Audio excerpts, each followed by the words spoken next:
I am not going to lie, this Monday Night Raw review is going to be shorter than most of my Raw reviews. Why? Because I felt like this episode barely did anything for me.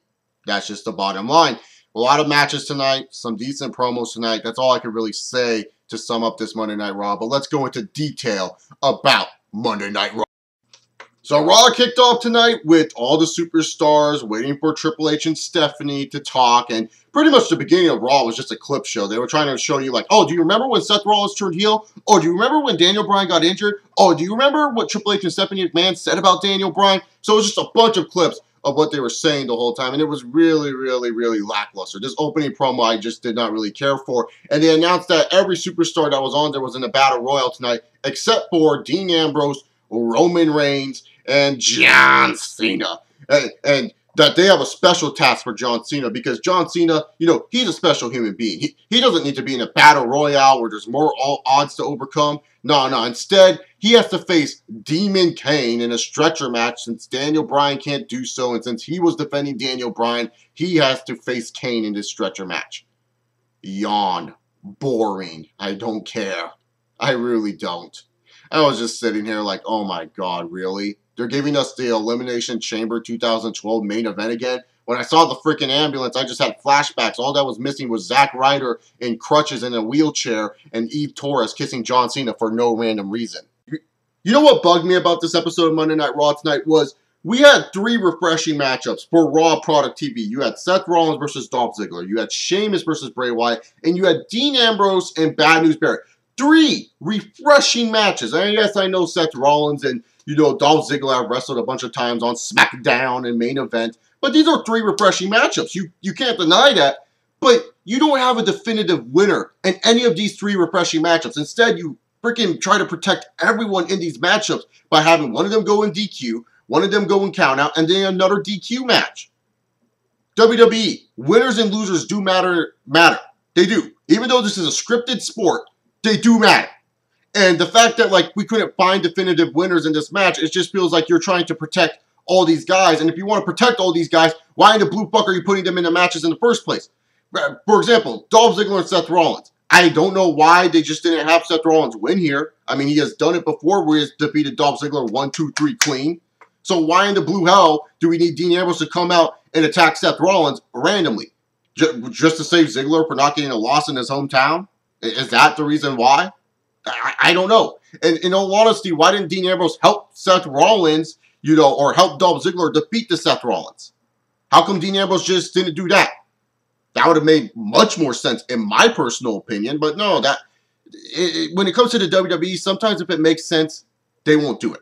And so then when you have it where, Dean Ambrose is facing Bad News Barrett, Seth Rollins, he does a smart thing, distracts Dean Ambrose, and Dean Ambrose loses by countout. But here's my question. What's so wrong about our Intercontinental Champion, Bad News Barrett, defeating a guy who doesn't even hold the title and a guy who's just a random mid-carder? Let's face it, Dean Ambrose at this point, he's a mid-carder. He's not a main eventer, he's a mid-carder. And so when I look at this, I should say to myself, wait a minute. If Bad News Barrett is supposed to be, the king of the mid-card division, he's the IC champion, why can't we just have our king of the mid-card division and our IC champion beat someone who's not even a champion in the mid-card division? That makes no sense to me. It really doesn't. Why can't Bad News Barrett just get a definitive win over Dean Ambrose? You got to legitimize him as the IC champion, make him interesting, show that he is powerful. Ugh, pisses me off. And then Sheamus versus Bray Wyatt. Bray Wyatt cut a really good promo. Yes, I ain't going to deny that.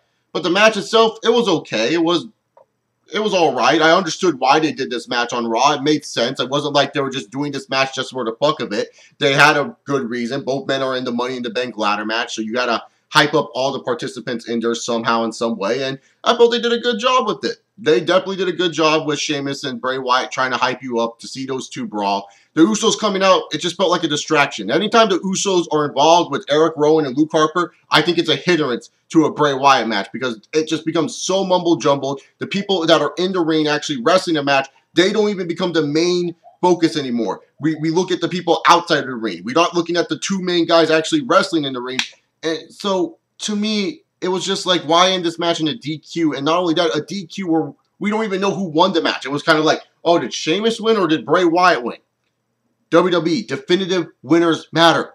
You want people to look strong and you want people to look bright? Have them win. Wins and losses are supposed to be important to you guys in the WWE.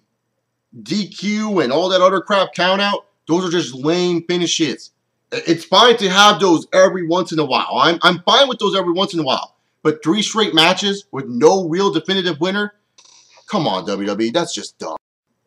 Stardust, Cody Rhodes' new alter ego. Now, let me just tell you guys something. I am mixed with this whole Stardust. I am. Because at one point, I look at Stardust and I say, wow, this could actually be a good way to set up a Cody Rhodes and Goldust feud. I like this. But then on the other hand, I look at this and I say, do the WWE really have anything for Cody Rhodes? It just feels like the WWE probably doesn't have any plans for him at this point. One side of me wants to say this would be a good way to set up the Cody Rhodes and Goldust feud, have Cody be Stardust for a little bit. But another side of me is just saying that the WWE has no idea what they're doing with Cody Rhodes. They have no direction for Cody Rhodes whatsoever. And so they just decided, hey, let's just run with the Stardust gimmick and see how it turns out. They were really building up Roman Reigns huge here tonight on Monday Night Raw. I mean, he got a bunch of freaking segments. I mean, he was spiking iced coffee. He was flirting with Vicky Guerrero. He was trying to get into the Battle Royal that he was banned in. And then Triple H, after Stephanie McMahon puked all over Vicky Guerrero, was like, I'm going to put you in the Battle Royale. Ugh. And so afterwards, I was just saying to myself, oh my God, Roman Reigns is winning this Battle Royale. There is no question in my mind. They were getting Roman Reigns to win this Battle Royale. And Roman Reigns, you could tell, like, you know, they already separated the Shield. They just randomly separated the Shield. There was no, like, organic breakup. Dean Ambrose just pissed at Rollins. And so Roman, you know what? He's, like, going to go do his own thing. He's going to go try to win the WWE Heavyweight title. The Battle Royale itself, here's my problem with it. And I think there's going to be a lot of people's problem with this one, too, is Rusev looked like he got hurt in this match. And same with Bo Dallas. These are 2 guys that are on winning streaks for you, WWE. These 2 guys are on winning streaks. And yes, I know they won't hurt their overall record, but why put them in this match? Why put Rusev in this match? And why put Bo Dallas in this match? Rusev, you're trying to build up as this Bulgarian brute. You know, he just jobbed out Heath Slater earlier tonight. Why are you guys making Rusev lose this match and not have it where, you know, the whole WWE roster gains up on Rusev to throw him out? If they gain up on him, okay, this guy is still a monster. He's still a threat. It took this amount of superstars to get rid of him, but all it takes is one Superman punch by Roman Reigns. And then here's Bo Dallas, a character that you're trying to get over, that he's undefeated. He's 6-0 and all that other stuff. And you don't follow up with him having just a random match against another jobber tonight. You have him in this Battle Royal and you put him in the final 3 and make him look like he's going to win the damn thing.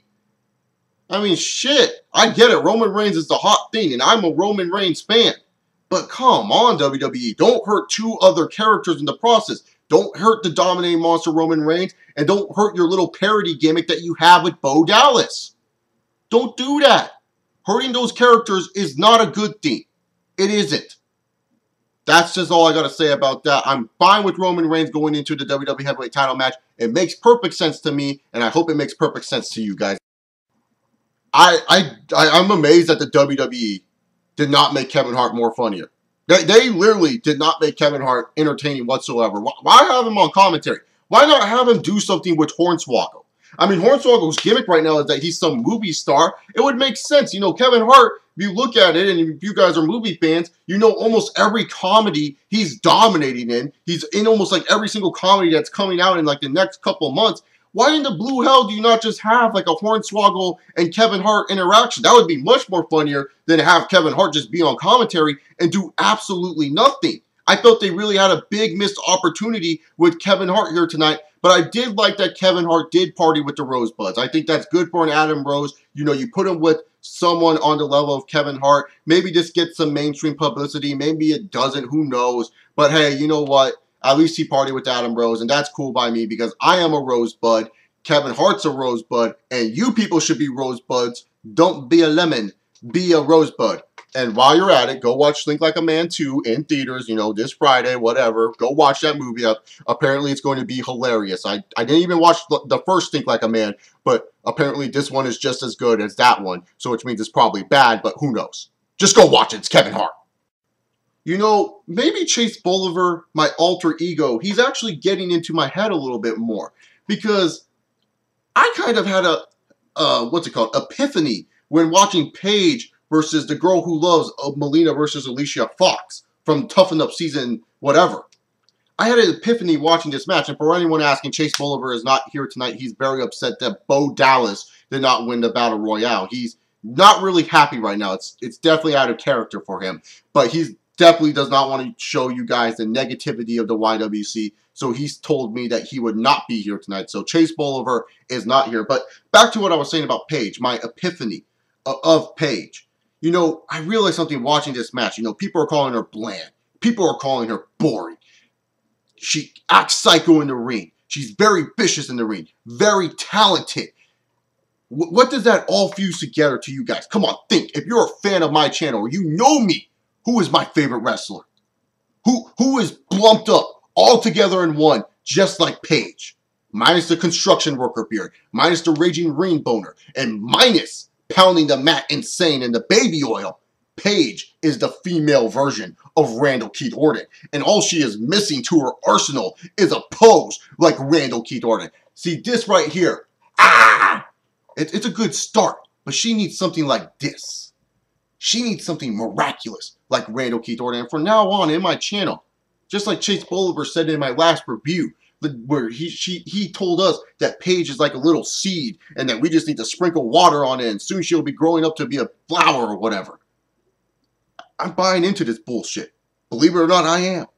I'm going to buy into it. Because Paige, if she's just like Randall Keith Orton, why should I hate on her? She's the female Randy Orton. So I'm not going to hate on Paige any longer on this channel. And that's the bottom line. It was miraculous because she is the female Randall Keith Orton. I'm not going to give you guys my thoughts on Cena versus Kane. Because let me just be honest with you. Go watch my Elimination Chamber 2012 review. Because that right there will give you my thoughts of this match. The run-ins were stupid. It was dumb how Cena won. And in all honesty, I just hope Cena does not win that fucking title. I really hope that someone else wins it. Anyone but Cena. Anyone but Cena.